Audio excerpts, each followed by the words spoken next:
Atnešk savo širdį. Stokime į kovą vieningi. Rinktinė remia Hummel, Toyota Tokvila, Sharp, Vytautas.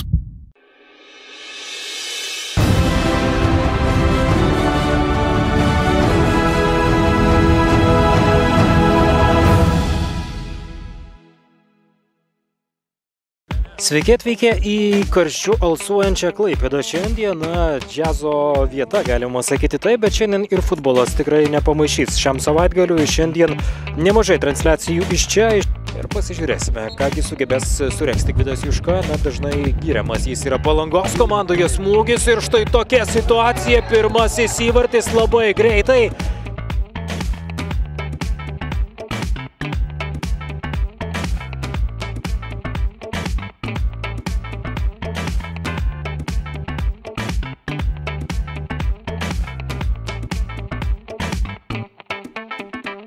O čia štai toks smūgis, pabandymas ir nepavyksta įmušti.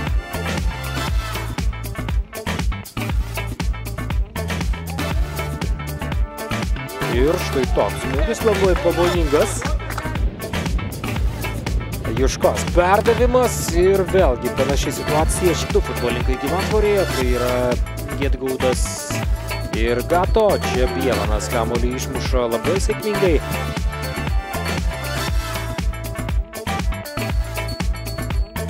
Tolimas smūgis, Bielanas kamuolį gaudo.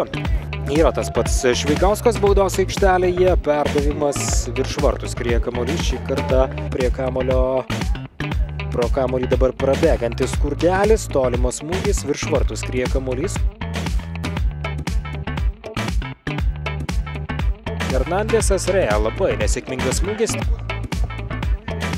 O čia štai tokia kova ir Perepliotovas gražiai žaidžia, perdavimas Juškai, Juška smūgiuoja ir Bielanas gelbėja komandą. Taigi standartinė padėtis ir Stonkus.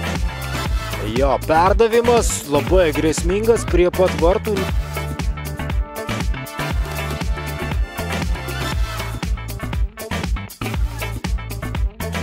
O čia žaidimas ranka fiksuojamas baudos aikštelėje, 11 metrų baudinys. Taigi Stonkus prieš Bielaną, Stonkus įsibėgė, jo smūgis ir 2-0 ir gali būti tai jau viskas šiose rungtynėse. Dar bandė, stengėsi Palangos varžovai, bet palangiškiai mušo antrą įvartį ir žinoma, kauniečiams bus labai sunku. Jeigu šiandien laimi, kas labai dabar jau realu yra. Ir viskas, tai yra rungtynių pabaiga, jie skelbia dabar Alinas Gedvila, 2-0, toks rungtynių rezultatas, sveikiname Palangos komandą ir sirgalių su pergalę, užuojautą Kauno gerbėjams ir pačiai komandai.